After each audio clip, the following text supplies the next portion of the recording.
Today I'm going to tell you a story so quietly powerful it can change the way you see love forever. Set in the raw, unforgiving heart of the Old West, where dust hangs in the air and fate waits behind every ridge. This is a land where soldiers hunt shadows, and one woman's choice collides with a warrior's promise. It all began with a single moment beside a hidden stream.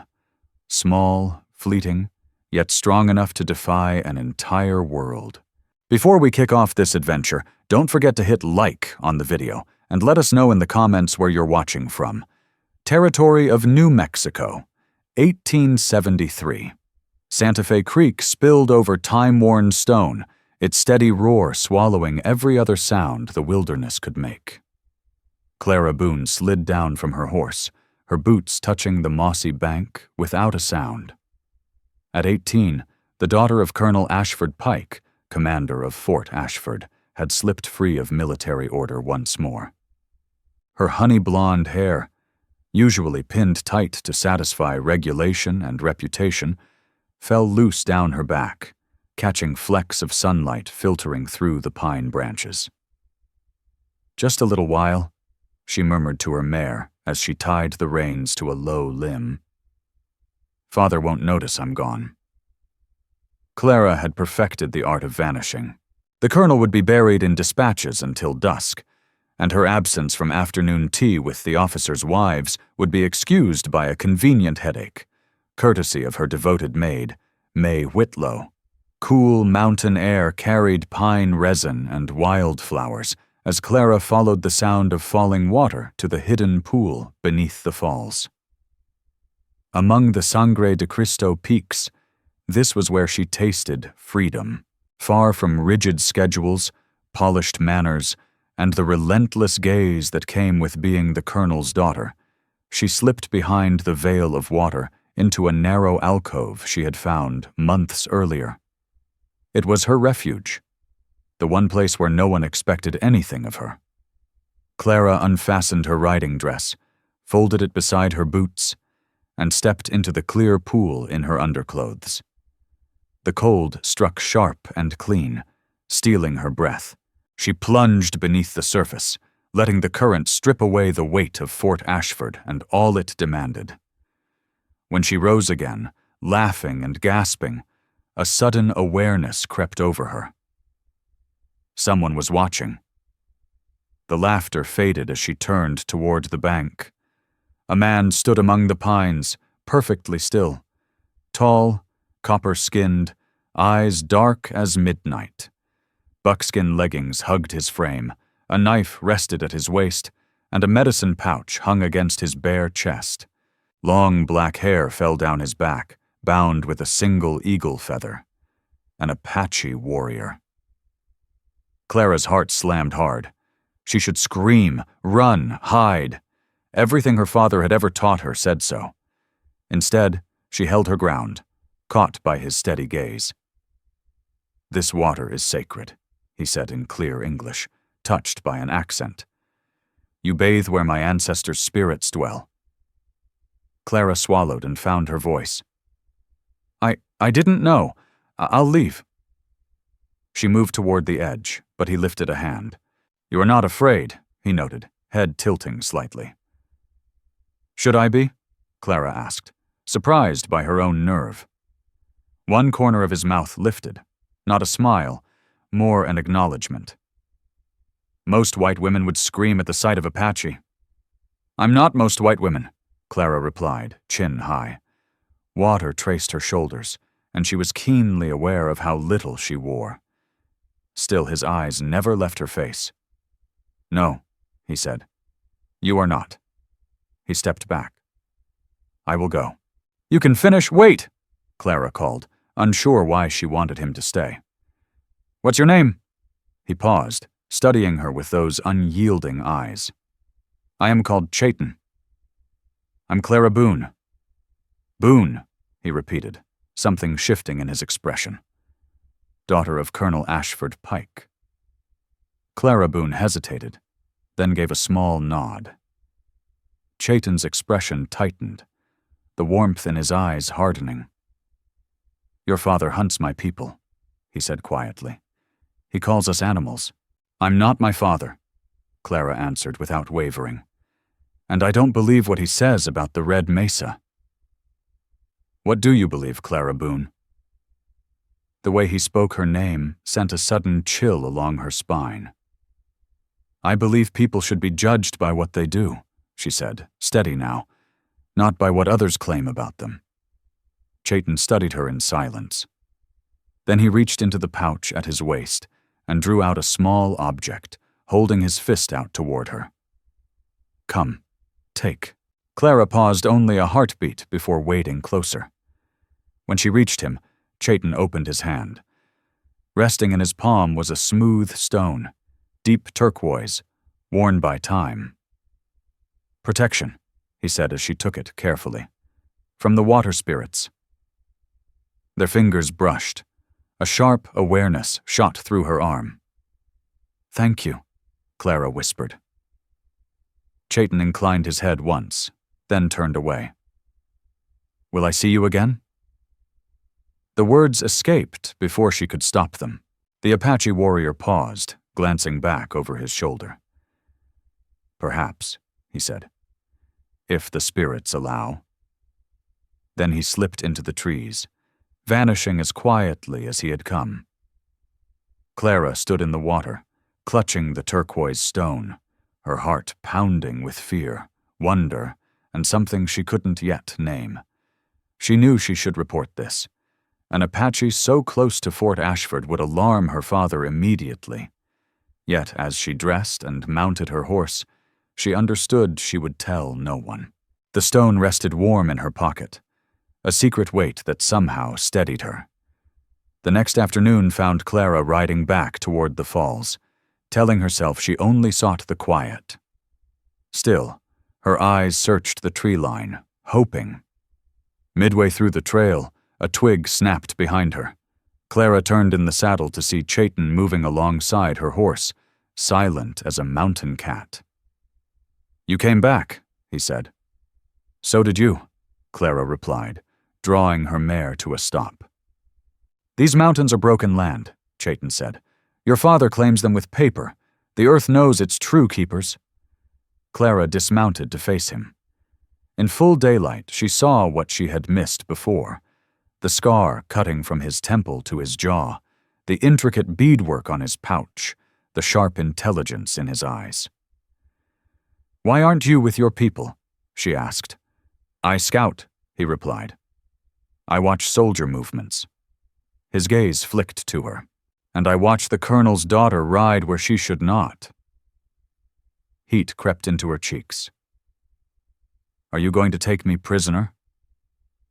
Chayton's face remained calm, though amusement glimmered in his eyes. What would that bring? Your father would send an army into the mountains. Many would die. Then why talk to me at all? You are different, he said after a moment. You look at the world with open eyes. That is rare among your people. They walked together beneath the trees, Clara leading her horse. Chayton pointed out plants as they went, berries that fed, leaves that healed, bark that broke fever. She listened, absorbed by his knowledge and the quiet certainty with which he shared it. When they reached the falls, he showed her how to move without sound, how to read tracks, how to find north without a compass. In return, Clara Boone told him about the books she read in secret, stories of distant places and women who refused to live by the rules set for them. As the sun dipped low, she reluctantly gathered herself to leave. I have to go back before my father sends men looking, she said. Chayton gave a quiet nod. Tomorrow? The word lingered between them, heavy with meaning neither fully understood. Clara knew she was stepping onto dangerous ground, yet she couldn't force herself to walk away. Tomorrow, she said at last. On the third day, Clara rode to the falls and found Chayton already there. A small fire burned in a sheltered notch of stone. Beside it lay a freshly caught rabbit, cleaned and ready. I'll show you how we make a proper meal, he said by way of greeting. The afternoon passed with Clara learning to prepare food the Red Mesa way. how to choose what could be eaten, how to move through timber without leaving sign. As they ate, she spoke of her mother, Margaret Boone, taken by illness when Clara was 12, of her longing to see lands beyond the territory, of the narrow life planned for her, marriage to an officer, endless social calls, a future shaped by rank rather than choice. Chaitin listened, firelight flickering in his dark eyes. When she finished, he spoke of his own path, training as a warrior, the beauty of Red Mesa ceremonies, and the slow tightening of white settlement around his people's lands. "My father says the Apache raid towns and kill innocents," Clara said carefully. "Some do," Chaitin replied, "just as some soldiers kill innocent Red Mesa. War turns men into monsters on both sides." Night settled in, and neither moved to leave. Something between them had shifted, the air charged with words left unsaid. Clara knew she should return to the fort, but the thought of breaking the quiet bond they'd formed felt unbearable. "I should go," she murmured, though she didn't move. "Night is dangerous," Chaitin said. "Stay until morning." She understood the choice would change everything. Sitting across the fire from a man who truly saw her made the decision feel unavoidable. "I'll stay," she whispered. Beneath a sweep of stars, with the falls masking the world beyond, their hesitant closeness deepened into a shared heat. He was gentle and sure, his touch reverent, making her feel both cherished and desired. "This can't be taken back," he murmured near her ear. "I don't want it taken back," Clara answered, drawing him closer. They came together on a bed of pine needles, moonlight dappling their joined silhouettes. For Clara, it was release. From duty, from her father's expectations, from the fear she'd carried for so long. In Chaitin's arms, she found a freedom greater than any she'd known on her solitary rides. Later, wrapped in his blanket beneath the stars, he traced slow patterns along her shoulder. "My people say, when two souls meant to meet finally do, the stars burn brighter," he said softly. Clara looked up at the sky. "They do seem brighter tonight." His fingers found the turquoise stone she wore on a leather cord. "This stone is old," he said. "It holds memories of mountains, of rivers gone dry, of people who've crossed to the spirit world. Now it will carry the memory of this night." Clara turned to him, committing every line of his face to memory. "Will you come back to the fort with me? Speak to my father?" Chaitin's expression grew grave. "Your father would hang me from the nearest tree," Chaitin said quietly. "Then I'll go with you," Clara Boone blurted, the words leaving her before caution could stop them. "To my people they would not accept you," he replied. "Not now. War is coming, Clara Boone. Your father leads the soldiers who will fight the Red Mesa." "Then what do we do?" Fear tightened her chest. Chaitin lifted her face in his hands. "I must leave. My chief needs what I've learned about troop movements." "When will I see you again?" Clara asked, dread closing in. "I cannot say," he answered, "but I give you this vow. One day I will return for you." His eyes burned with resolve. "If you still wish it, I'll take you far from here, where no one knows Apache or white, where we can live as man and woman."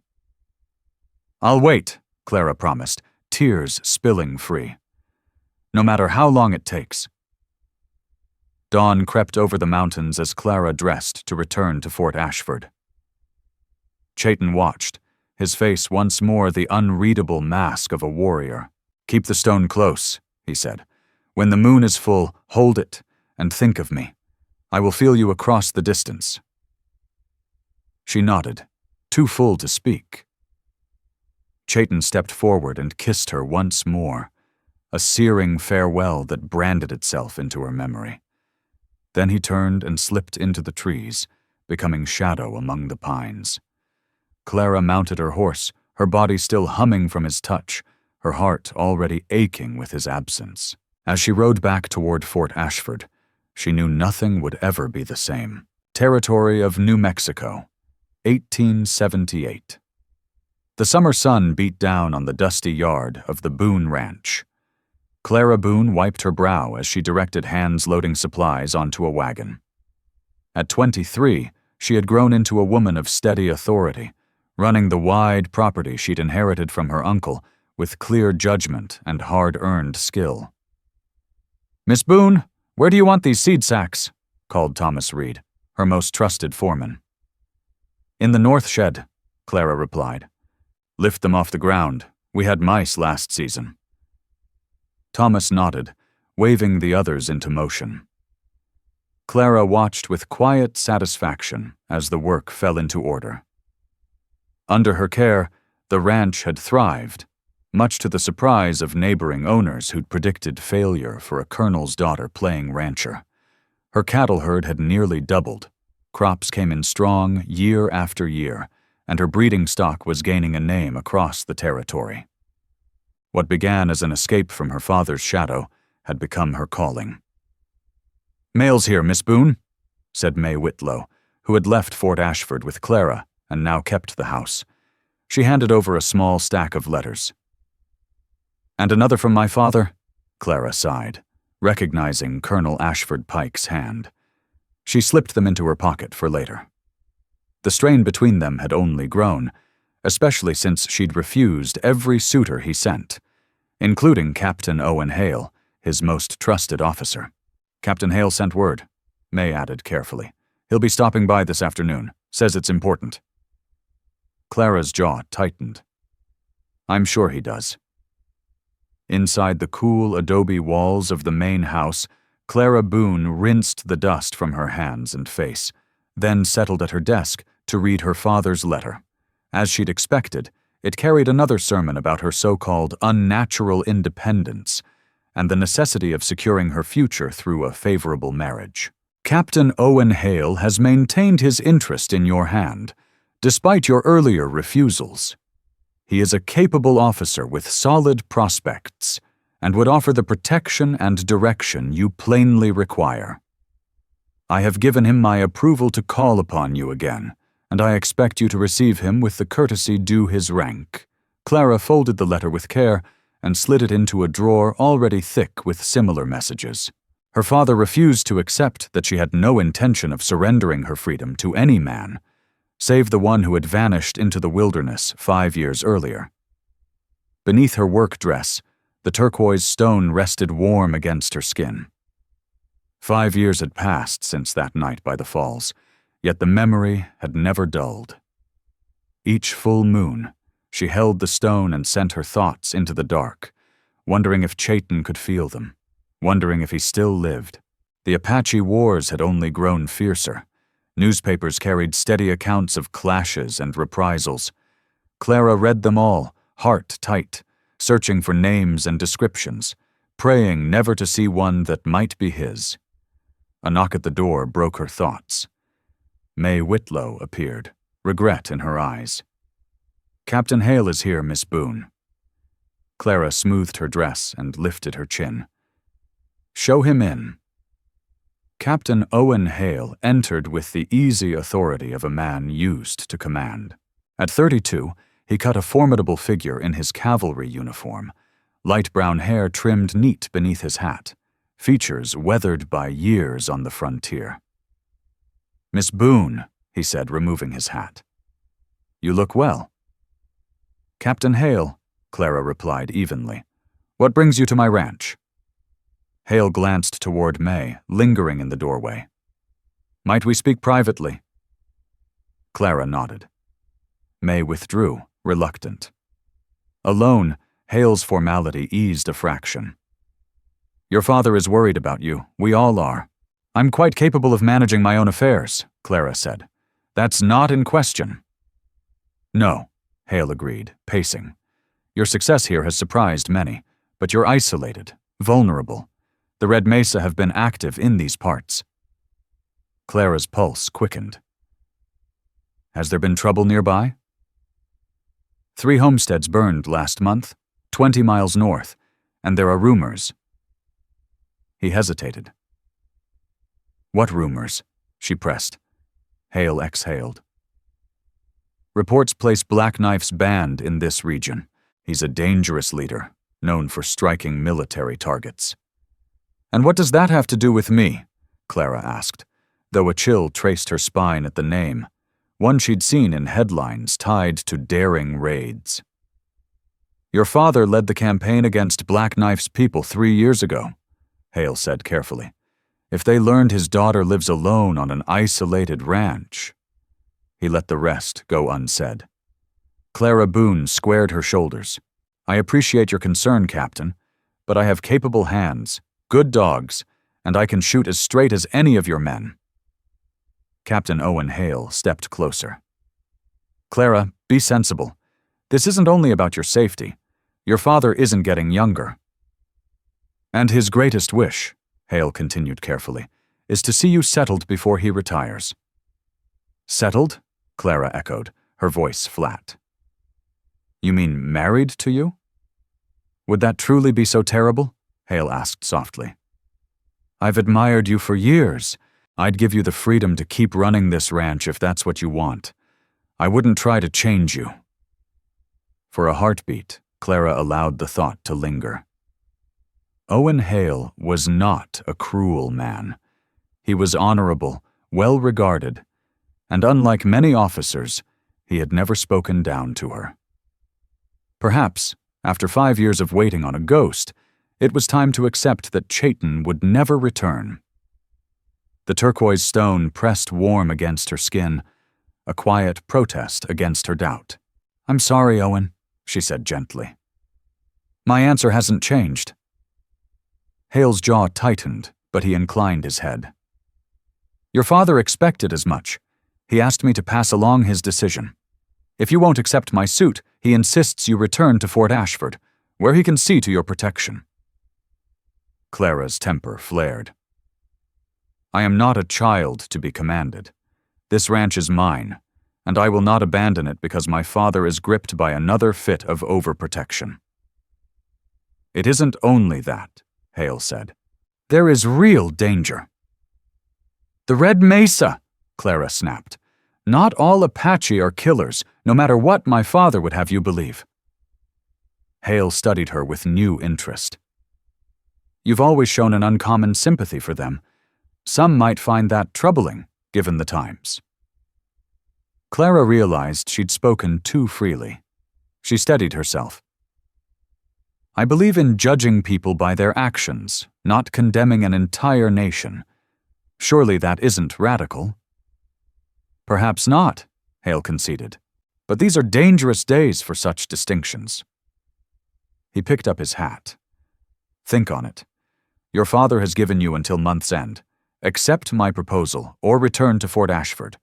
After that, he's prepared to send Fort Union troopers to escort you back, with or without consent. He wouldn't dare, Clara whispered. He would, Hale replied. He believes it's for your own good. At the door, he paused. For what it's worth, I hope you choose me over his alternative. With me, you'd keep at least some independence. After Hale departed, Clara paced the room, her thoughts in turmoil. Her father's ultimatum boxed her in. Surrender her freedom to a man she did not love, return to the suffocating order of Fort Ashford, or suffer the shame of being dragged from her own land. As night settled, she stepped onto the porch and lifted her gaze to the sky. The moon hovered nearly full, silvering the fields and hills. Clara closed her eyes and clasped the turquoise stone, holding it tight against her heart. Where are you, Chayton? Clara Boone whispered into the dark. You promised you'd come back. The wind offered no reply, only the lonely cry of a coyote and the restless whisper of cottonwood leaves. 3 days later, a violent summer storm tore across the ranch. Lightning ripped open the sky as Clara finished her rounds, making sure the stock was secured and the outbuildings braced for the coming downpour. Wind lashed her hair as she hurried toward the house, the first heavy drops striking the ground. She had just reached the porch when the dogs erupted. No casual warning at passing wildlife, but the sharp, furious barking that meant a stranger. Clara's hand went to the pistol at her waist. Thomas Reed and the other hands had ridden out hours earlier, leaving only Clara and May Whitlow on the property. "May," Clara called as she stepped inside, "bring the shotgun from my room." May hurried off as Clara peered through the window, straining to see through the rain-choked yard.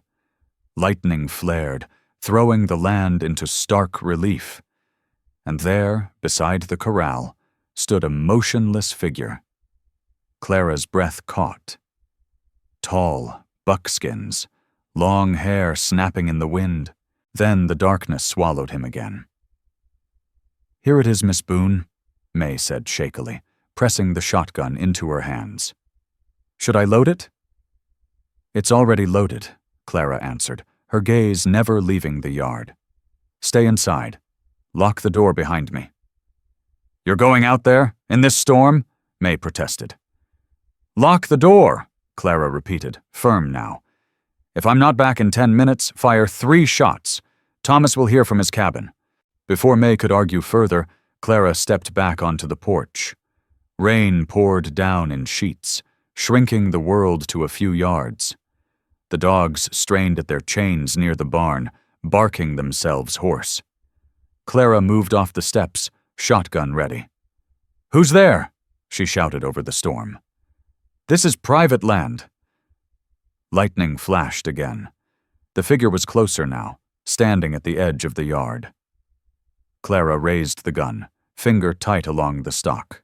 "Stop where you are and identify yourself." The wind shifted, and a voice cut through the rain, anchoring her in place. "Clara Boone." It wasn't a question. It was her name, spoken in the deep, accented voice that had haunted her dreams for 5 years. The shotgun trembled in her hands. "Chayton!" she breathed. Then louder, desperate. "Chayton, is that you?" Lightning split the sky, holding the light this time. The man before her was broader than memory, his face harder, marked with new scars along his chest and arms. But his eyes were unchanged, dark, fierce, fixed on her with an intensity that sent her pulse racing. The shotgun slipped from Clara's fingers as Chayton crossed the distance in 3 long strides. They stood face to face in the driving rain, 5 years of absence hanging between them like the charged air before a strike. "You came back," Clara whispered, barely trusting her sight. "I gave my word," Chayton said simply. His hand lifted, fingers brushing the outline of the turquoise stone beneath her soaked dress. "You kept it." Clara Boone's composure shattered. With a broken sob, she pressed herself against Chayton's chest. His arms closed around her with a force that bordered on pain, as if he feared letting go would undo reality itself. Rain hammered down, soaking them both, yet neither moved for cover, each afraid the other might disappear like mist at dawn if the embrace loosened. When Chayton finally spoke, his voice was raw. "I've come to keep my vow, if you still want it." Clara pulled back just enough to see his face. "I waited 5 years," she said, fierce and breathless. "I never stopped." His gaze searched hers. "The world hasn't changed, Clara Boone. Your father still hunts my people. My people still fight white soldiers. We would belong nowhere." "I don't care," Clara answered, fire in her eyes. "We'll go where no one knows us, just as you promised." A shout cut through the rain. May Whitlow stood on the porch with a lantern, her free hand drifting toward the pistol at her waist when she saw the Apache holding Clara. "Miss Boone, get away from him!" "May, no!" Clara called, stepping in front of Chayton. "He's a friend." May's jaw fell, but she lowered her hand. "Come inside," Clara said, taking Chayton's hand. "You're drenched, and we have much to talk about." He hesitated, eyes flicking from Clara to the shaken housekeeper and back. Then he nodded once and followed. May backed away as Clara led Chayton into the warmth of the kitchen, her expression caught between fear and disbelief. "Miss Boone, what are you doing? He's an Apache."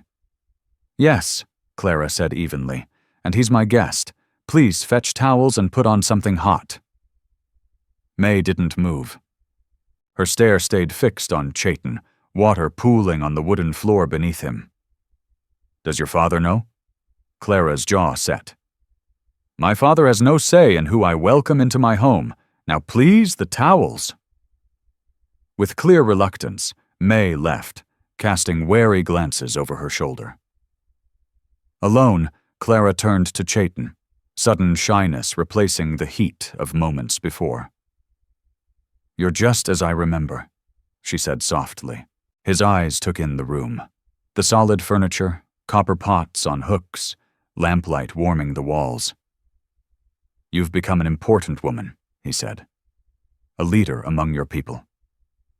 Clara smiled faintly. "Hardly. But I built something here, something that's mine." She stepped closer, tracing the new scar along his jaw. "You've been fighting." "Yes." He caught her hand and pressed it to his cheek. "Many battles. Many dead." His face darkened. "Your father's soldiers killed half my band 3 summers ago. Women. Children. I was the only one who escaped." Clara closed her eyes, grief washing through her. "I'm so sorry, Chayton. I didn't know." "How could you?" he said quietly. "The papers don't print Apache tears. Only Apache raids." His voice carried bitterness, yet his hands remained gentle as he framed her face. "After the massacre, I became Black Knife," Chayton said. "I led warriors against the soldiers who destroyed my people." Clara Boone's blood went cold. "Black Knife," she breathed. "You're Black Knife." Chayton gave a slow nod, studying her reaction. "The name troubles you." "Captain Owen Hale was here days ago," Clara said, thoughts racing. "He warned me that Black Knife's band was operating nearby. He said my father led the campaign against your people 3 years ago." "Yes." Chayton's eyes hardened. "Colonel Ashford Pike ordered the attack on our winter camp. He claimed we broke the treaty by hunting forbidden land." His jaw tightened. "We were starving. Government agents stole the food promised to us."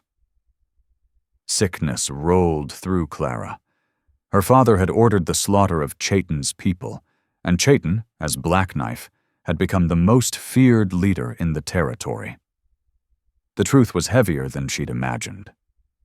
May Whitlow returned with towels, her manner stiff. She handed them to Clara instead of Chayton. "I've put stew on," she said. "It'll be ready soon." She hesitated. "Will he be staying?" Clara glanced at Chayton, uncertain. "I'll leave before dawn," he said. "It's too dangerous to remain." After May withdrew again, Clara guided Chayton to the fire and helped him remove his soaked buckskin shirt. She caught her breath at the sight of his torso. New scars mapped his skin, proof of the years between them. "I thought of you every full moon," she said, gently drying his long hair. "Just like you told me." "I felt you," Chayton replied. "Your thoughts kept me alive. When soldiers trapped me in a canyon, when fever took me, when the spirits of my dead called me to follow." Her hands stilled. "You nearly died." "Many times." He took her hands. "But I made a vow. Death could not claim me before I kept it." "And now?" Clara asked, barely above a whisper. "What happens now that you're here?" Chayton met her gaze, unwavering. "I have a place, high in the mountains where white men do not go. A valley with clear water and good hunting. I built a lodge there, waiting for you if you still wish it." "You want me to go with you?" Her breath caught. "Tonight." "Soon," he said, glancing at the rain streaking the window. "Not tonight. The storm hides my visit, but soldiers still patrol the roads. We must plan." Clara's mind spun. Leaving meant abandoning everything she'd built. Her ranch, her independence, her standing. Staying meant losing Chayton again. "Perhaps forever," she said. "My father has given me an ultimatum. Marry Captain Hale, or return to Fort Ashford by month's end. If I refuse both, he'll send Fort Union troopers to force me back." Chayton's expression darkened. "Then we have very little time." Their talk was broken when May Whitlow returned, carrying a tray with bowls of stew and fresh bread. She set it down without a word and left at once, her unease plain in every stiff movement. "She's afraid of me," Chayton said quietly. "She's afraid for me," Clara Boone corrected. "May has been with me since I was a child. She's family." "Would she betray us to your father?" he asked. Clara thought it through.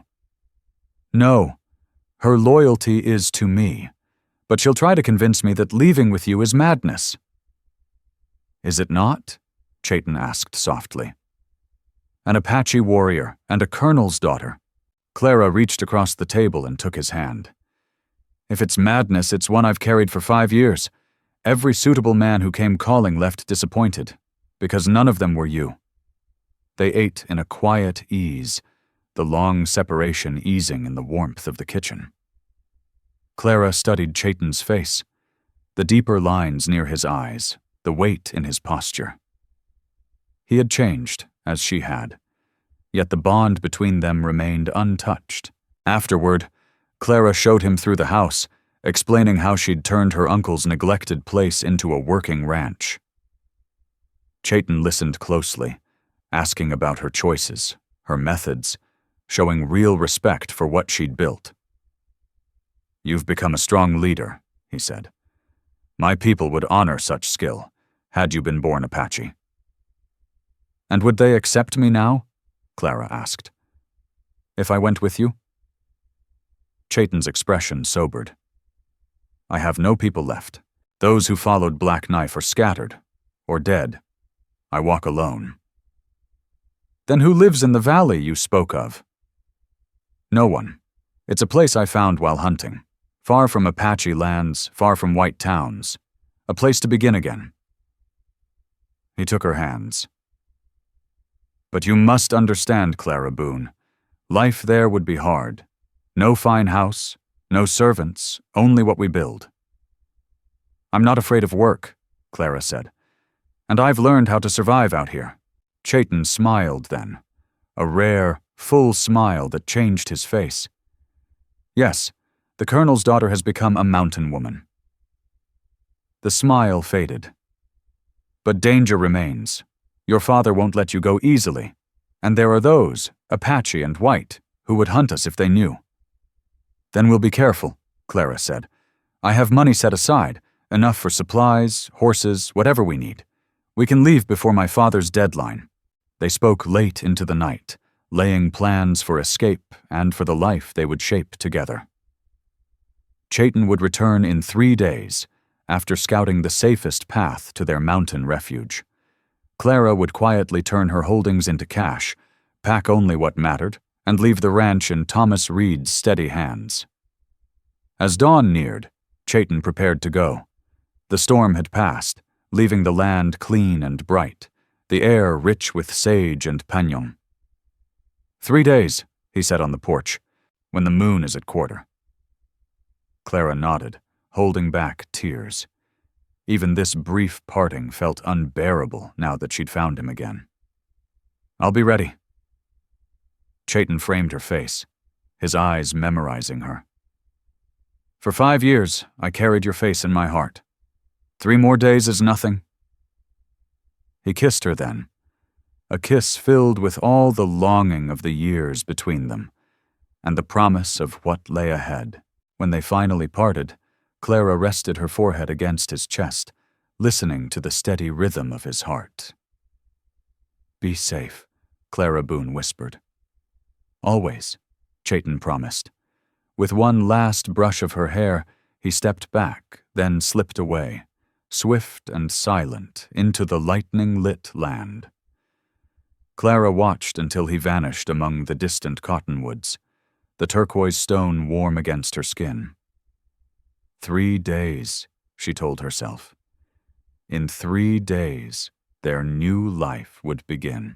She spent the next 2 in careful preparation. She rode into Santa Fe and visited the bank, turning most of her holdings into cash and gold coins, which she secured in a small leather pouch. She sent letters to suppliers and business partners, explaining she would be away for an extended time, and that her foreman, Thomas Reed, would oversee the ranch.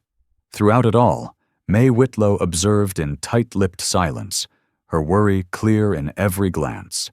On the afternoon of the second day, as Clara packed a saddlebag with practical clothing, May could hold back no longer. "Miss Boone, I must speak plainly," she said from the doorway. "This path you're choosing, it's madness." Clara kept folding.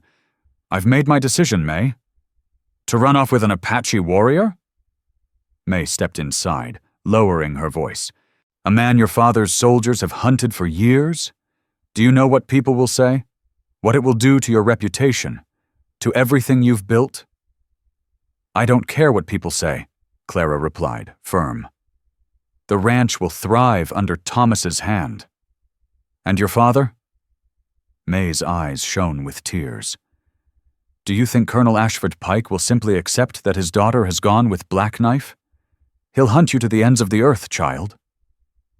Clara paused and turned. "I know you're afraid for me, but I waited 5 years for Chayton. I love him." "Love?" May scoffed softly. "What do you know of love from 3 days by a waterfall 5 years ago? This isn't one of your novels, Miss Boone.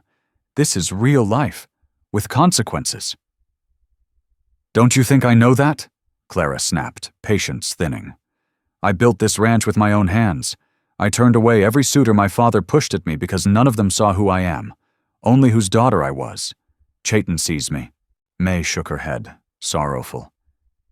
"And where does this great love take you?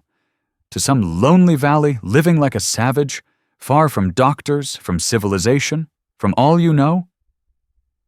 "We'll build something new," Clara insisted. "A life where we can be together without prejudice, without 2 worlds tearing us apart." "If you truly believe that," May said gently, "you're more naive than I thought. The world doesn't let people vanish and begin again, especially not people like you and him." Clara turned back to her packing, movements sharper. "My mind is set. I leave with Chayton tomorrow night. You can accept it or not, but you won't change it." May was silent so long Clara thought she'd gone. When she finally spoke, her voice was heavy. "I've watched over you since you were a girl, Miss Boone. I promised your mother, Margaret Boone, on her deathbed that I would protect you. Please don't ask me to stand by while you throw your life away." Clara Boone set the folded clothes aside and crossed the room, taking May Whitlow's weathered hands in her own. "I'm not throwing my life away. I'm choosing it, on my own terms. Can't you see that?" May searched her face, finding no hesitation there.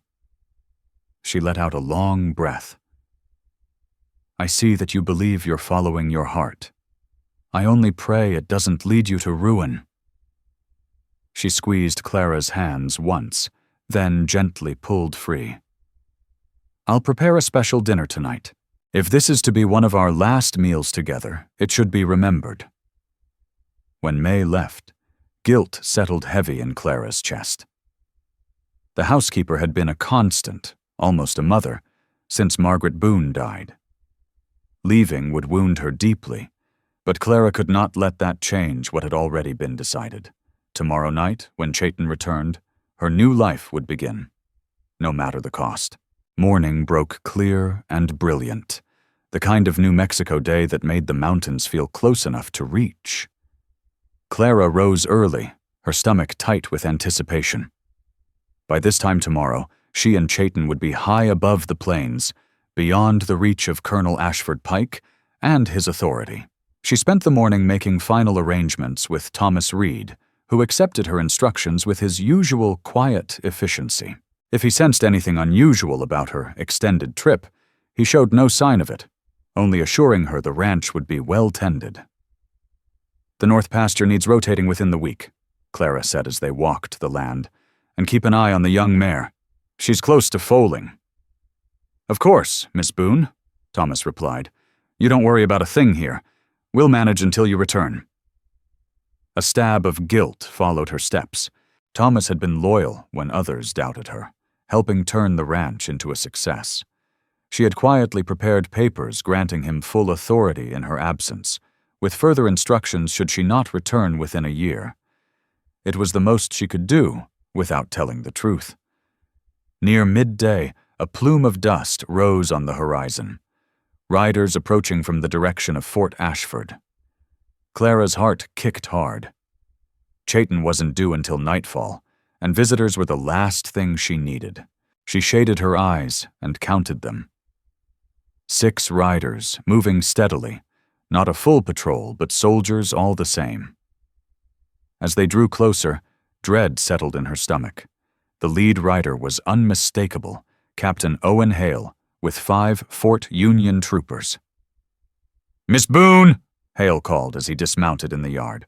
"I trust we find you well." Clara kept her face calm, though her thoughts raced. "Captain Hale, this is an unexpected visit." He removed his hat, posture formal. "Your father grew concerned when he received no reply to his letter. He sent me to ensure your safety, and to escort you back to Fort Ashford, should you have decided to accept his protection." "As you can see, I'm perfectly safe," Clara replied evenly, "and I have not yet made my decision regarding my father's demand." Hale glanced at the mounted soldiers, then stepped closer, lowering his voice. "Clara, your father is not a patient man. The deadline your father set is closing in," Captain Owen Hale said quietly, "and Red Mesa activity has increased across the region. He believes, and so do we, that you're truly at risk here. The only danger I see," Clara Boone shot back, "is my father's obsession with controlling my life." Hale studied her a moment. "You still have until the end of the month, but today, you seem different, restless." "I'm busy, Captain," Clara replied, forcing calm into her voice. "Running a ranch doesn't leave room for idleness." "Of course." He nodded, though doubt lingered in his eyes. "We've ridden hard since dawn. Might we trouble you for a meal before returning to Fort Ashford?" Every instinct in her screamed to refuse. Instead, she inclined her head. "Certainly, May Whitlow will see to it. Please make yourselves comfortable." While the Fort Union troopers dismounted and watered their horses, Clara hurried inside. May was already at the stove, hands moving briskly. "Did you know they were coming?" Clara demanded, in a low, sharp whisper. May didn't look up. "How would I know the captain's movements?" "May," Clara pressed, stepping closer. "Look at me. Did you write to my father?" The older woman finally met her gaze, defiant and unmistakably guilty. "I did what I had to do to protect you." The words struck like a blow. "You betrayed me, after everything." "I sent a letter," May said quietly. "I couldn't stand by and watch you ruin your life." "So he knows about Chayton?" Panic edged Clara's voice. "About what we're planning?" "No," May said quickly. "Not his name. I only said I feared you meant to leave the ranch for good, and that you might be in dangerous company. If your father knew more, he would have come himself." Clara's hands clenched around the table. "Hale and his men cannot be here when Chayton arrives. They'll kill him on sight." "Perhaps that would spare you worse," May whispered, "before he takes you into some forgotten wilderness." "How dare you?" Clara hissed. "You had no right." The kitchen door opened. Hale stepped in, hat in hand. "Forgive the interruption, Miss Boone. May I speak with you privately?" Clara straightened, schooling her features. "Of course, Captain. My study." Once alone, Hale dropped his formal tone.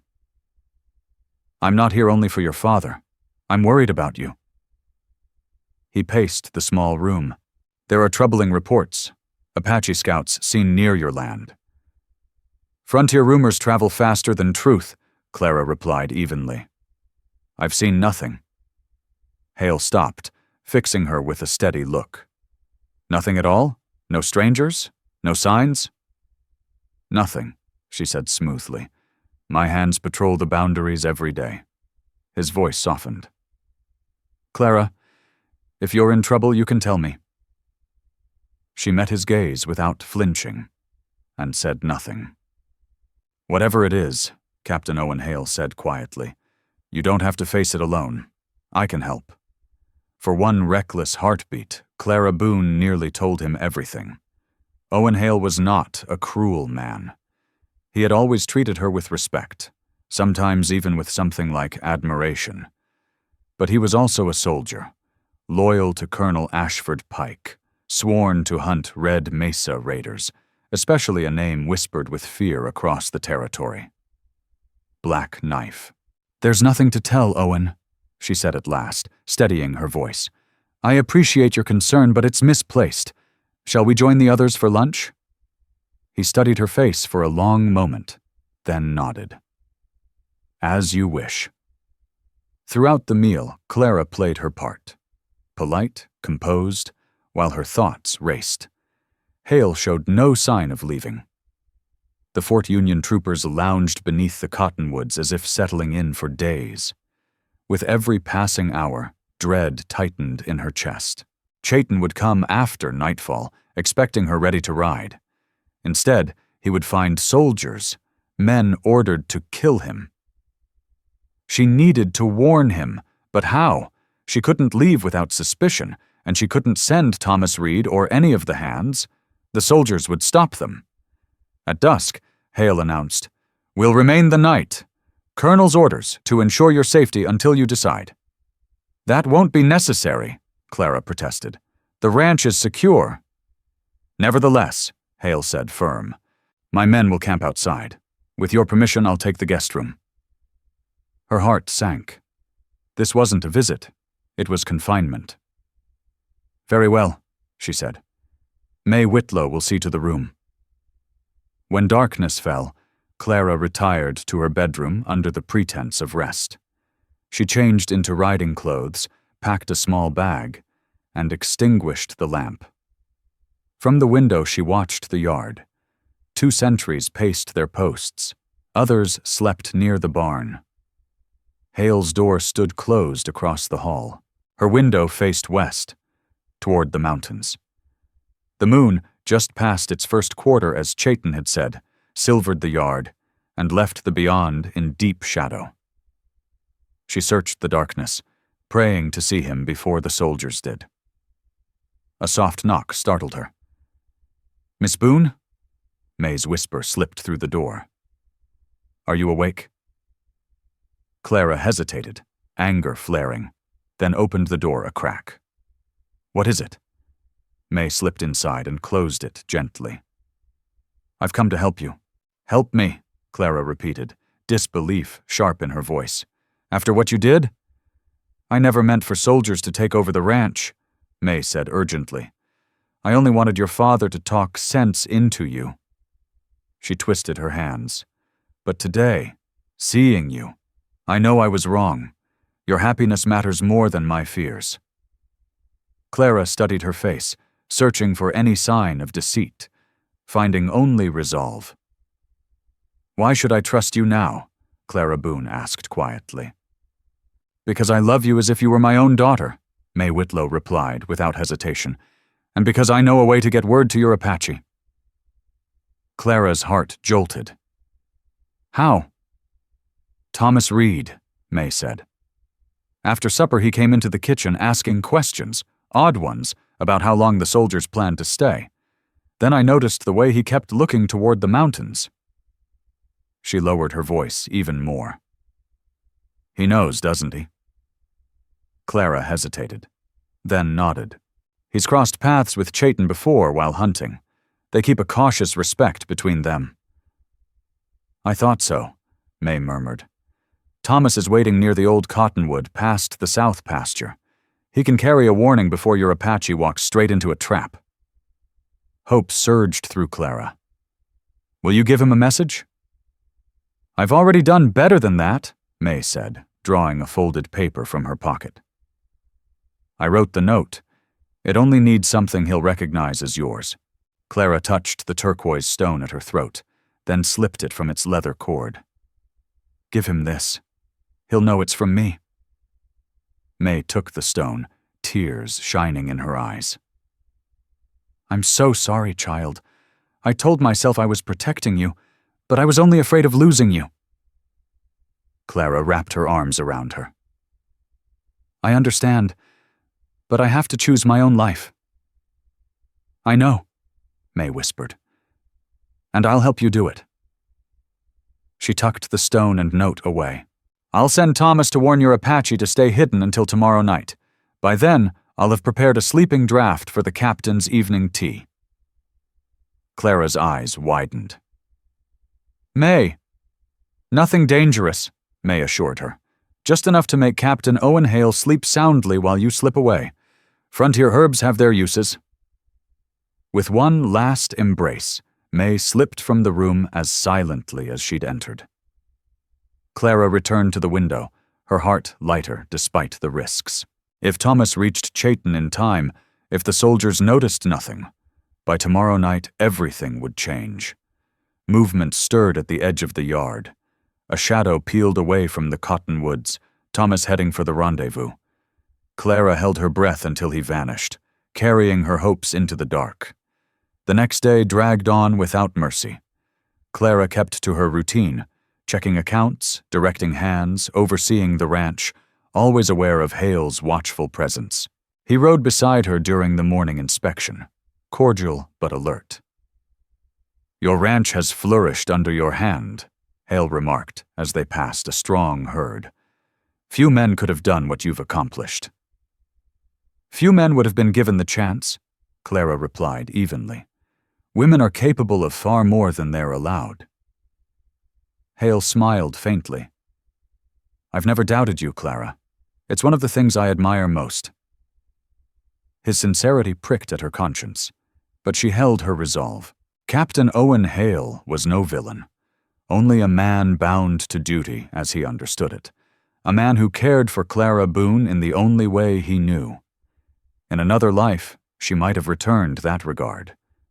But her heart had been taken, claimed in 3 brief days by a waterfall 5 years ago.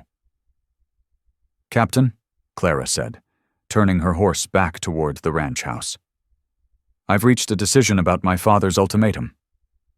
Hale's brows lifted. I'm listening. I need 1 more day, Clara replied with care. By tomorrow morning my affairs will be settled, and I'll be ready to ride to Fort Ashford with you and your men. He searched her face for cracks. You'll return willingly? What changed?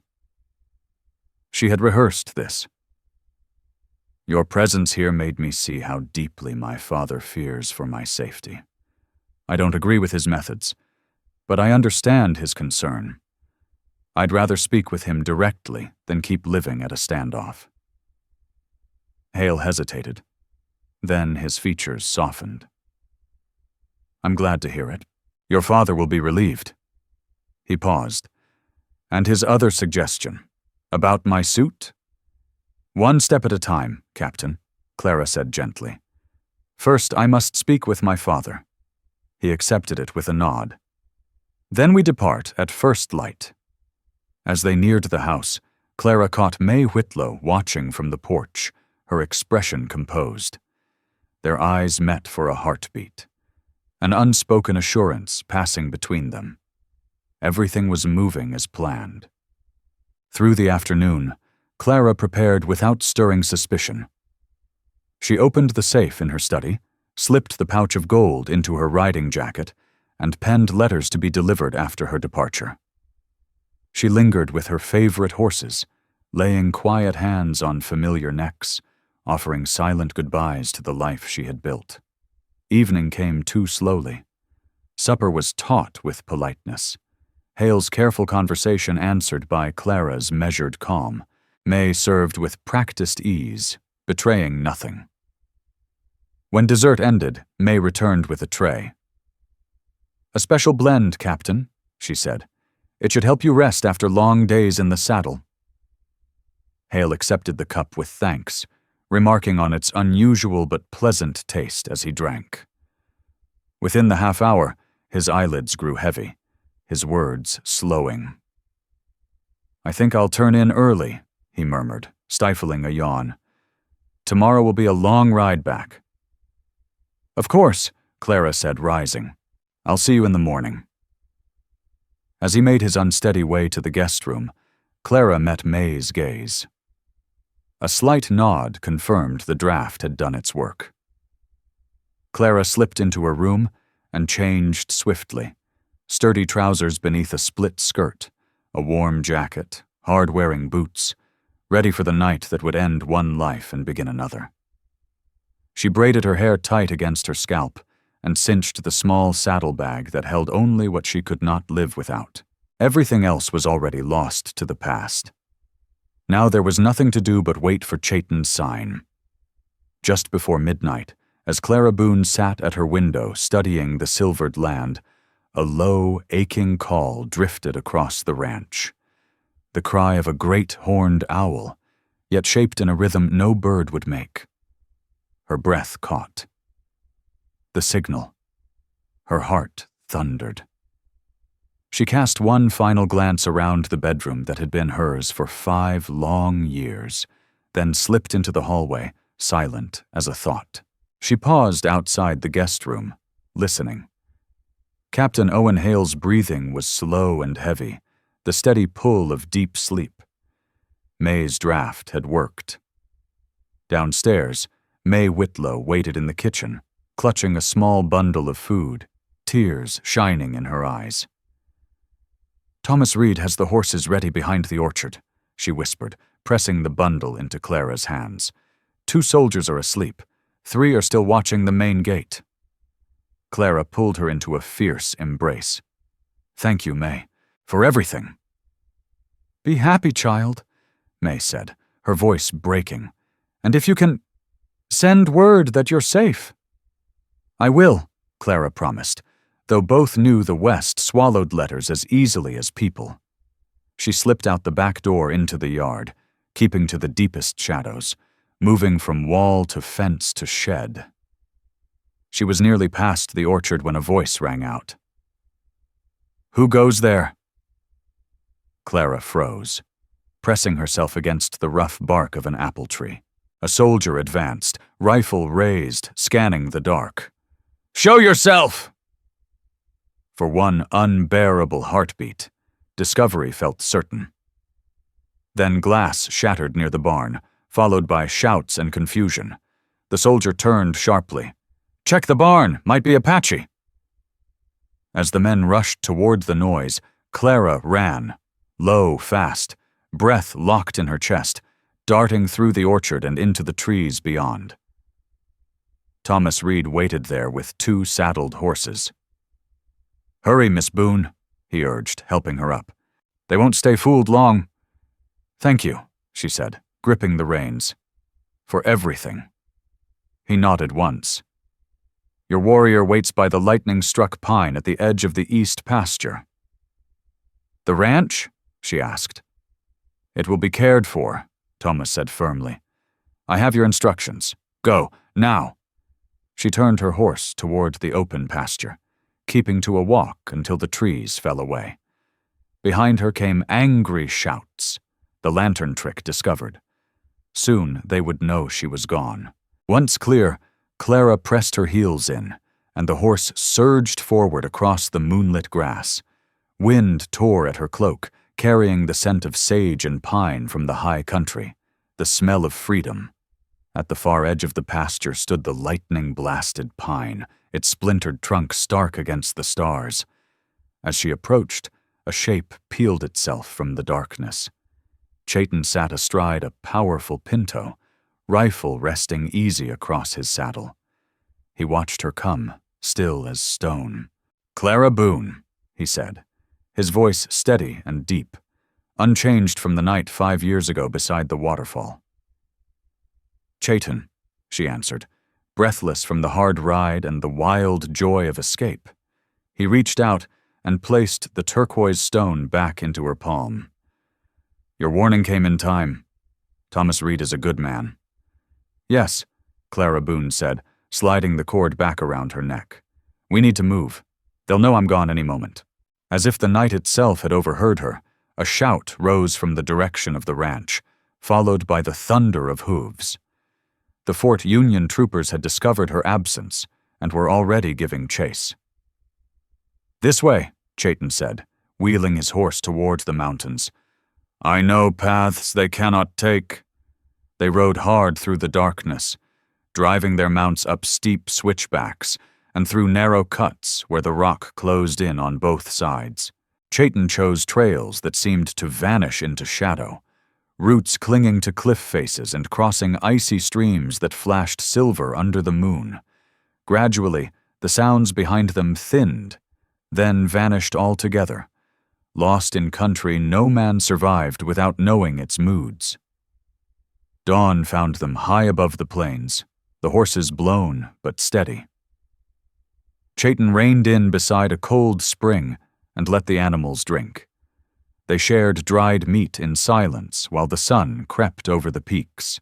"Your father's soldiers lost our trail hours ago," Chaitin said at last. "But Colonel Ashford Pike will not stop. He will send more men, better trackers." "How far to the valley?" Clara asked, easing the ache from her shoulders. 2 days, he replied. "Hard country. Few white men have ever seen it." She looked out over the vast spread below them, jagged ridges, deep green folds of land, and far beyond, the faint dust haze where Fort Ashford stood. From this height, the world that had ruled her life seemed distant and small. "I don't care how difficult it is," she said, turning back to him, "as long as we're together." The severity in Chaitin's face softened. He lifted a hand and traced her jaw with fingers roughened by years of battle and survival. "For 5 winters I dreamed of this, of bringing Clara Boone to my mountain home. Dreams did not prepare me for the truth of you." She leaned into his touch. "And is the truth a disappointment?" "No," he said quietly. "The truth is stronger, braver, more beautiful than any dream." He kissed her then, a kiss heavy with 5 years of waiting, fighting, and refusing to die before his promise was kept. Clara answered him without hesitation, gripping his shoulders as if anchoring herself to the moment. When they finally parted, he rested his forehead against hers. "We must go. Many miles yet before night." They rode through the day, climbing higher, the air thinning and cooling. Chaitin taught her how to read broken stone and bent grass, how to find water where none seemed to exist. He spoke of Red Mesa ways, of songs and ceremonies that had once bound his people together. Clara told him of the ranch, of proving herself where no one expected her to succeed. At dusk they made camp in a hidden bowl of land. Chaitin coaxed a near-smokeless fire to life, while Clara tended the horses. They moved together easily, as if time had never parted them. Under a sky crowded with stars, she lay wrapped in his arms, calmer than she had been in years. "Tomorrow," Chaitin murmured, his voice low against her hair. "We cross into lands even Red Mesa rarely walk." "The spirits guard these mountains," Chaitin said quietly. "They are old, powerful." "Are they kind spirits?" Clara Boone asked, half smiling. "To those who walk with respect," he answered without humor. "To those who come with good hearts." He drew her closer, his arm firm and warm around her shoulders. "Sleep now. Dawn comes early in the high country." Clara closed her eyes, comforted by the steady rhythm of Chaitin's heart, and the soft sigh of pine branches moving above them.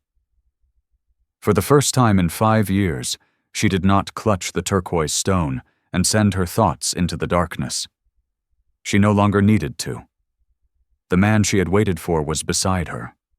Real, breathing, unmistakably hers. They continued at first light. The trail led them through country both magnificent and unforgiving. Cold mountain streams they forded barefoot, narrow shelves of rock where one misstep meant death, forests so old they seemed alive with memory. By late afternoon, Chaitin guided their horses onto a high ridge. Clara drew in a sharp breath. Below them lay a hidden valley cradled by towering peaks. Green meadows rolled gently toward a clear lake that mirrored the sky like glass. Aspen groves shimmered pale gold, and dark pines framed the land like sentinels. "It's beautiful," she whispered. "This is the place I promised," Chaitin said, pride threading his voice. "Whispering Hollow. Stories speak of it, but few have ever seen it." "How did you find it?" Clara asked as they started down the narrow descent. "After my people were destroyed, I wandered many moons," he said, his expression tightening. "I was wounded, dying. I asked the spirits to guide me to the next world. Instead, they led me here, to heal and to wait for you." As they entered the valley, Clara saw proof of his devotion everywhere. A solid lodge stood near the lake, built with care, Apache lines blended with frontier craft. A small corral held horses, well kept. Nearby, a modest garden showed rows of hardy plants fighting their way up through mountain soil. "You built all this alone?" she asked, stunned. "For us," Chaitin replied. "A home where no one asks who is Apache or who is white, a place ruled by our own hands, our own hearts." Clara dismounted, emotion tightening her throat. 5 years earlier, beside a waterfall, he had sworn to return for her, to take her somewhere beyond hatred and bloodshed. Against everything the world had thrown at them, he had kept his word. "Welcome home, Clara Boone," Chaitin said softly, stepping beside her. She turned to him, tears spilling freely. "I never stopped believing you'd come back. Even when they called me foolish, even when I was told to forget you."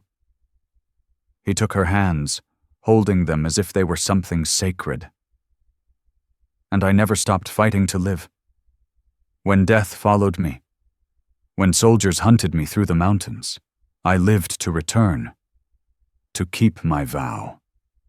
As the sun sank behind the peaks, painting the valley in fire and gold, they stood together at the edge of the life they had both risked everything to claim.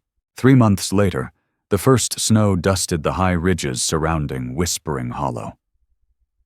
Inside the snug lodge, Clara fed another log into the hearth, while Chaitin prepared venison for the evening meal. In the weeks since their arrival, they had settled into a rhythm that felt as natural as breathing. Each day brought quiet labor, shared purpose, and a bond that deepened without effort. Against all expectations, Clara had taken to mountain life with steady strength, and with Chaitin beside her, she knew she was exactly where she was meant to be. Years of running a ranch had taught Clara Boone how to work until her muscles ached and her hands blistered. What she lacked in wilderness instinct, Chaitin filled with patience and quiet certainty. Together they had widened the garden beds, dried herbs and meat for the cold months, and turned the lodge into a true home with tables and shelves Chaitin shaped from mountain timber. "A storm is coming," Chaitin said, glancing toward the smoke hole where the wind had begun to moan. "Heavy snow tonight?"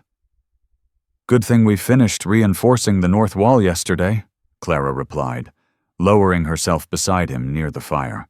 She had learned to read the sky and the wind almost as well as he did now, another skill earned the hard way. Chaitin studied her with approval. You have truly become a mountain woman, Clara Boone. She smiled at the way he still spoke her full name, a habit he had never dropped. And you've become quite the builder. That root cellar you dug will keep our vegetables fresh all winter. Foy! They moved easily around each other as they finished preparing the meal, months of shared labor having synchronized their steps. While they ate, Clara's thoughts drifted back to the world they had left behind. "Do you ever wonder what happened after we disappeared?" she asked quietly. "Whether my father sent more men to look for us?"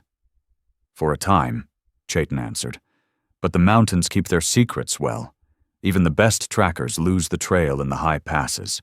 Clara thought of Colonel Ashford Pike, of Captain Owen Hale, of May Whitlow and Thomas Reed. She had left letters for each of them, honest about her choice, careful about her destination. Sometimes guilt stirred when she imagined their worry, but never regret. "Thomas promised he'd send word if there was real trouble at the ranch," she said. "The silence tells me things are holding steady." Chayton set his bowl aside. "Spring will come. Then perhaps we travel to a trading post. Learn what stirs in the world below!" The idea made Clara's pulse quicken. Their valley was hidden, but not completely cut off. Chayton sometimes rode 2 days to a distant post, trading furs and carvings for tools and salt. Until now she had stayed behind, guarding their sanctuary. "I'd like that," she admitted, "even though I've grown to love the quiet." "As have I," Chayton said, sitting close. "I never believed peace could find an Apache warrior after so much blood. Yet here, with you, it has." Clara leaned into him as snow began to fall in earnest, covering Whispering Hollow in clean white silence. Inside, the fire snapped and glowed, holding the cold at bay. "Do you regret it?" Chayton asked suddenly. "Leaving your old life?" She considered everything she had surrendered, her ranch, her standing, the comforts she had once taken for granted. She knew how the world beyond the mountains must speak her name now. "No," she said at last, certain, not for a moment. "What have you found here?" he asked, something unguarded in his voice. Clara turned fully toward him, enclosing his scarred hands in hers. "Freedom," she said simply. "The freedom to live by my heart, not by the rules others tried to chain me to. And love, strong enough to span 2 worlds and carve its own way forward." Chayton's eyes, usually guarded as stone, caught the firelight and held it. "In my people's ways," he said slowly, "we do not speak love as the whites do. We show it in work, in shelter, in protection." He paused, breath steady. "But for Clara Boone, I will use words. I love you with the strength of mountains," he said, voice low, certain, and with the patience of stars. "And I love you," Clara answered, emotion thickening her voice, "with every breath I take, every heartbeat I have." Outside, winter raged against the valley. Inside, they sealed those vows with a kiss that carried the weight of the life they were building together. Here, in this hidden place, they had claimed what so few ever found: freedom to love without permission or judgment. 1 year later, summer light filtered through the aspens, dappling the earth where Clara knelt in the widened garden. Her hands moved with confidence now, checking leaves, pulling weeds, gauging the promise of early vegetables. Nearby, a small cradle of bent willow rocked in the breeze. Clara paused, brushing sweat from her brow, and smiled. The sight of her 3-month-old daughter never failed to still her heart. Little Sarah Boone, named for Margaret Boone, bore her father's dark eyes and her mother's honey-blonde hair, a living joining of 2 worlds.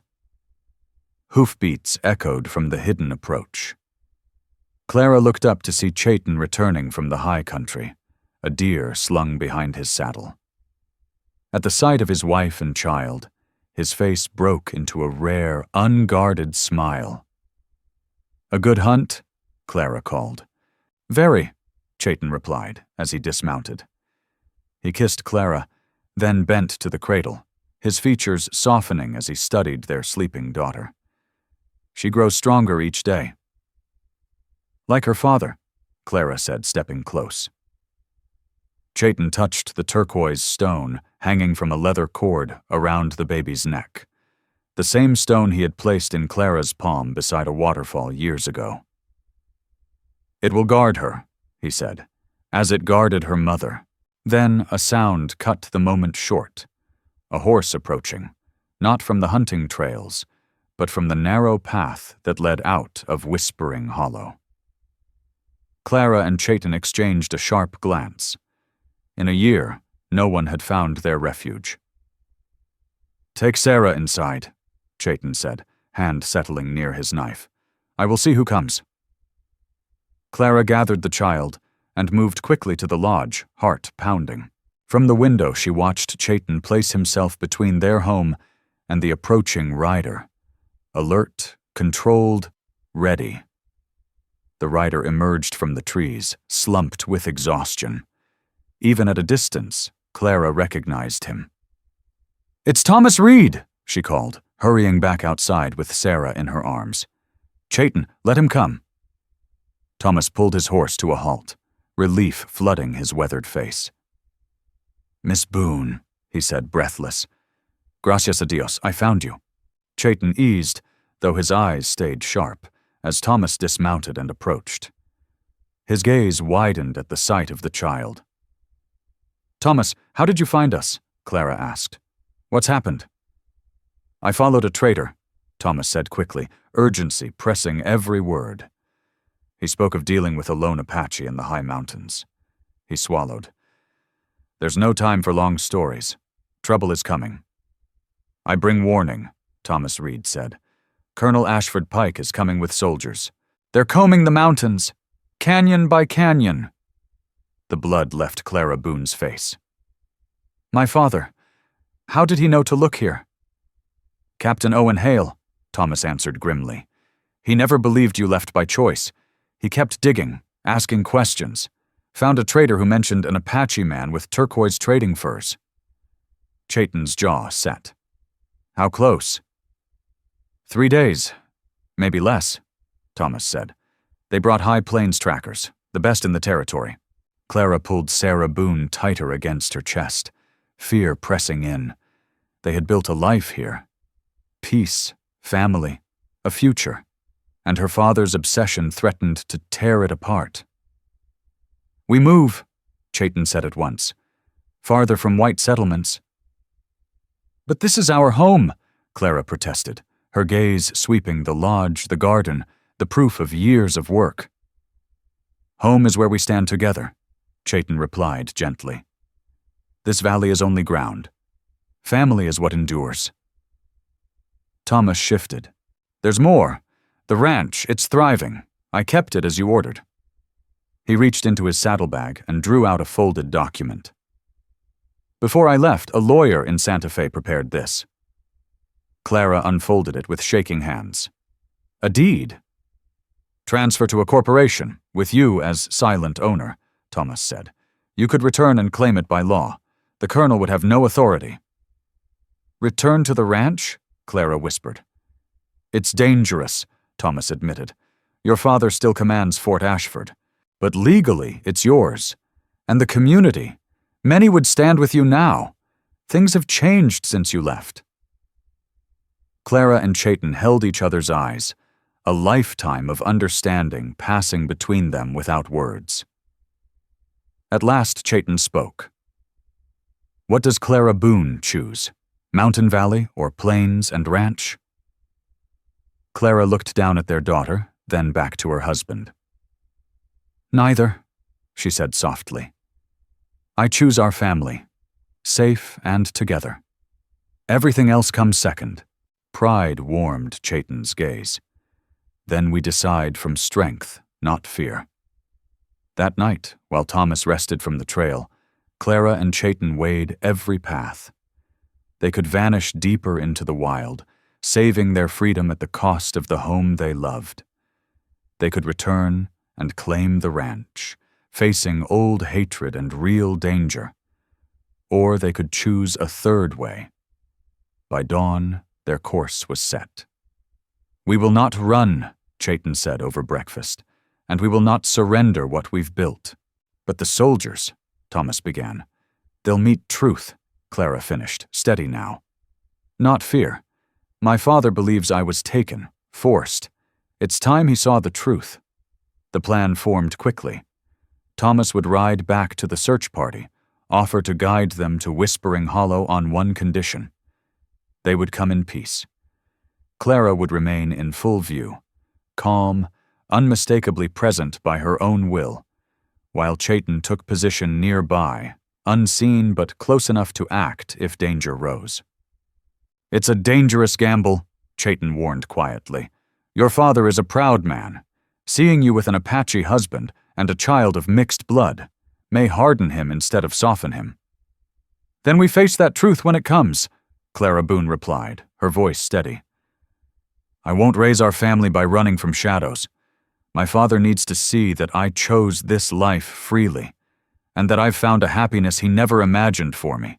2 days later, dust lifted on the distant trail, riders moving toward the valley.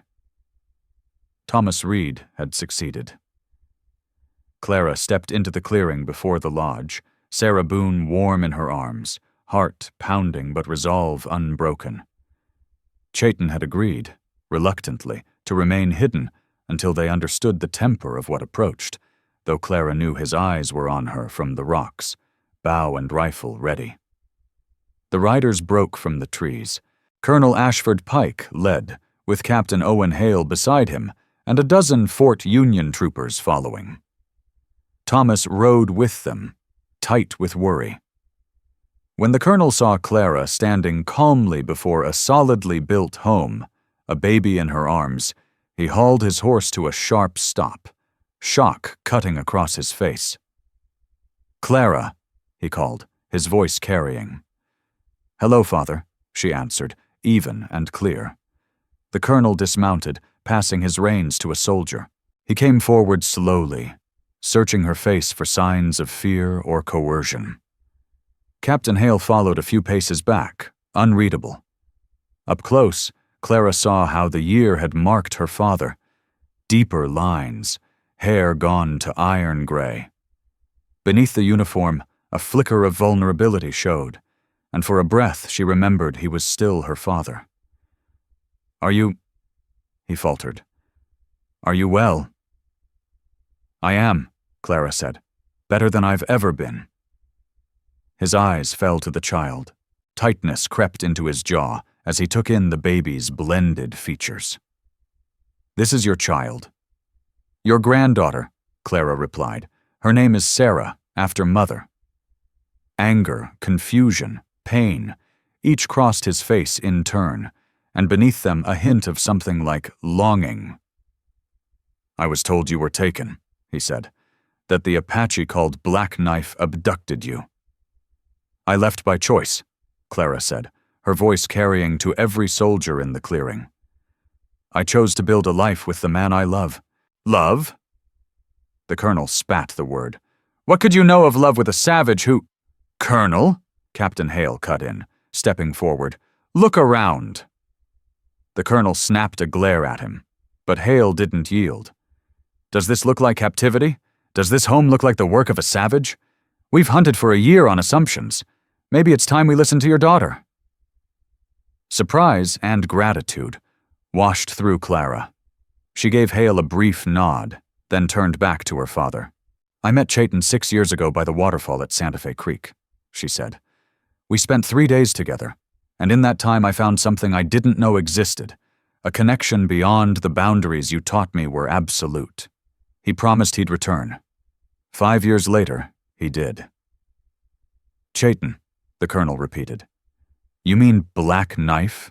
The Apache accused of raids and killings?" "I mean a man whose band was destroyed by a military strike," Clara replied evenly. "A man who built this home with his own hands, tends our garden, carves toys for our daughter, and has shown me more respect and love than any man I've ever known." A stir along the rocks drew Clara's eye. Chayton stepped into view, tall and unarmed, standing on the ridge above the clearing. Several Fort Union troopers lifted their rifles at once, but Captain Owen Hale snapped, "Hold your fire." Colonel Ashford Pike followed Clara's gaze, his hand drifting toward his sidearm as the Apache came into full sight. "So," he said coldly, "the one they call Black Knife finally shows himself." "Father, please," Clara said, steady but urgent. "There's been enough blood, enough hatred. Look around you. We've built a quiet life here. We've harmed no one. All we ask is to be left in peace." Chayton descended the slope with measured calm, stopping beside Clara and their child. There was no fear on his face, only resolve. "Colonel Ashford Pike," he said, formal and composed, "I am Chayton of the Red Mesa. Once your soldiers named me Black Knife. Now I am simply your daughter's husband and the father of your granddaughter." The colonel stared at him, a lifetime of hardened belief clashing with the truth standing before him. "You expect me to accept this?" he demanded. "To bless this abomination?" "We do not ask for blessing," Chayton answered quietly. "Only that you understand your daughter chose freely, that she is safe, that she is loved." At that moment, Sarah Boone stirred awake. Her dark eyes opened, and a small cry broke the silence. Clara soothed her, and the baby settled, studying the strangers with open curiosity. The colonel's gaze drifted to the child, despite himself, something easing in his expression. "She has Margaret Boone's chin," he murmured, naming Clara's mother, and her calm, it seems. The simple, human observation cracked the tension like ice, loosening in spring. Hope rose in Clara's chest. "Would you like to hold her?" she asked. The colonel hesitated, duty and prejudice wrestling with instinct. At last, he held out his arms, uncertain. Clara placed Sarah carefully against his chest. The old soldier adjusted his grip, stiff at first, then gentler as the baby reached up and caught a button on his uniform. Captain Hale stepped forward. "Sir," he said respectfully, "we've confirmed Miss Boone is here by her own choice. Our orders were to ensure her safety. That's been done."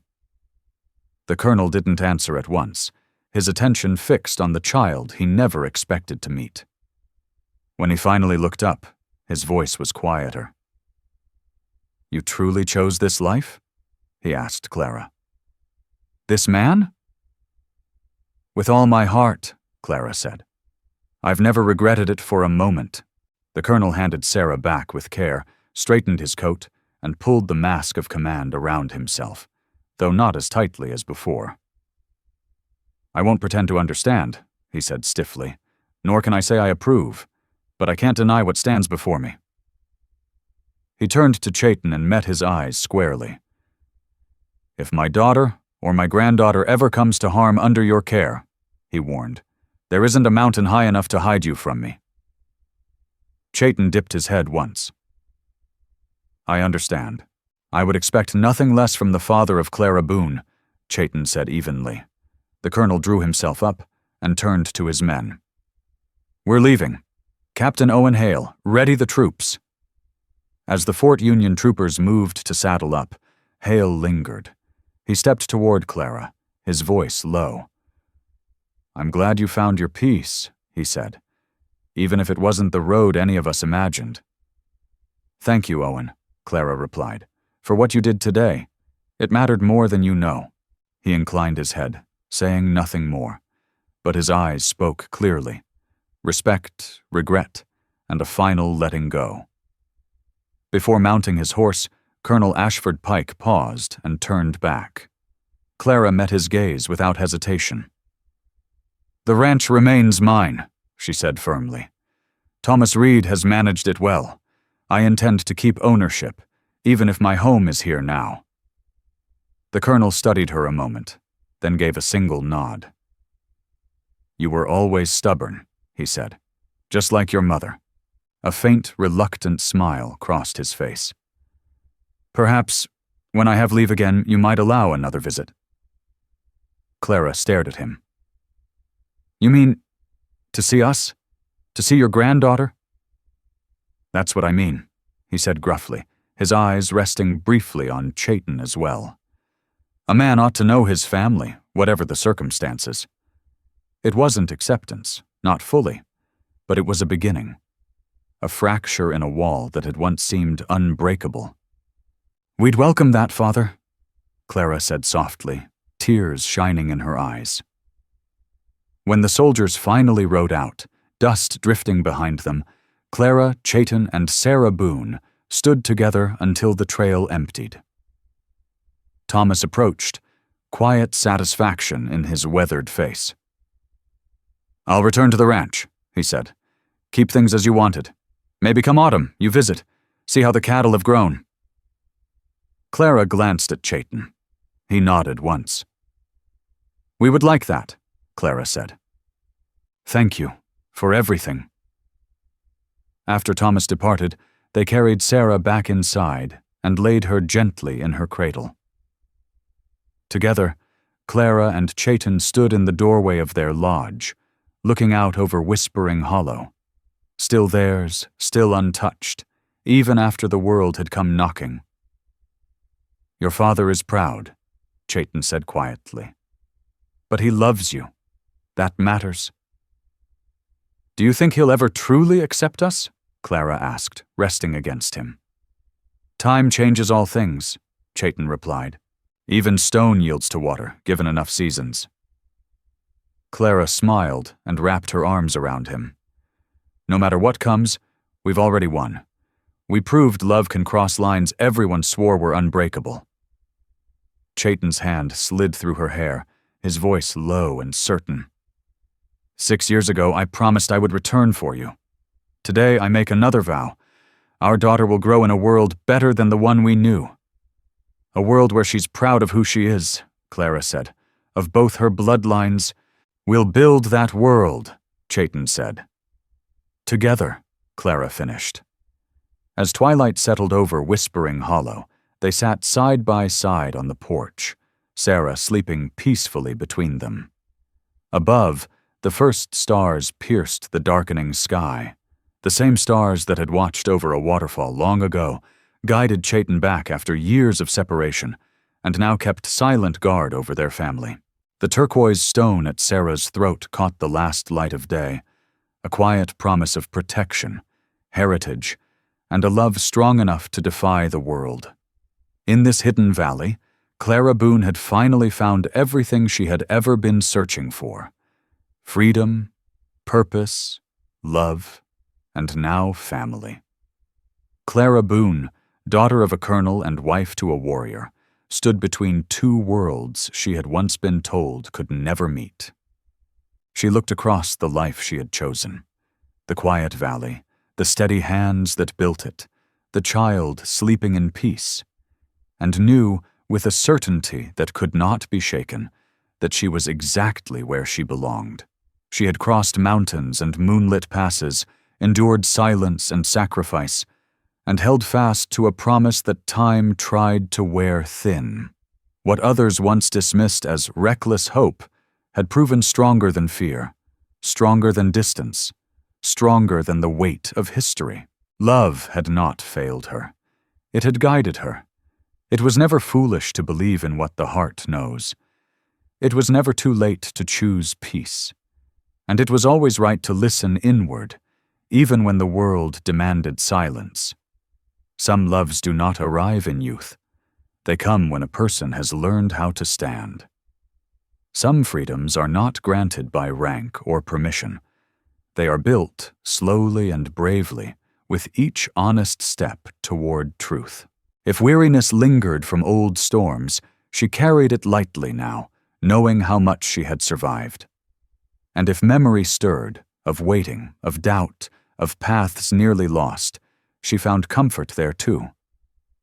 Love, like turquoise warmed by skin, carried its heat across years, across distance, across everything that tried to cool it.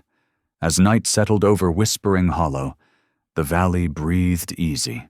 Stars kindled one by one above the darkened peaks. The same stars that had watched a promise made by water long ago and a return kept against all odds. Between them, Clara and Chayton sat together, their daughter safe between their hearts. Morning would come gently here. And when it did, it would rise over a home chosen freely, built with care, and held by a love that had already proved it could endure. Finally, let me send my deep thanks to you. Thank you for listening and for allowing this story to speak to your heart. The Wild West still holds countless truths, some painful, some tender, all worth remembering. Stay with us, subscribe, comment, and invite others to discover these untamed stories, from our hearts to yours. Thank you for being part of this journey. Aviso Legal Bara Disclaimer. Each story shared here is produced for storytelling enjoyment. Certain scenes may include fictional or dramatized elements inspired by historical circumstances. Although AI tools assist us in visuals, narration, and script development, the emotional tone, editing, and quality control are conducted by people to ensure meaningful experiences. We fully uphold YouTube's policies, using no deceptive recreations or impersonations of real individuals. All creative resources are properly licensed. Unauthorized copying, re-uploading, or remixing is not permitted. Thank you for supporting the effort behind every episode we create.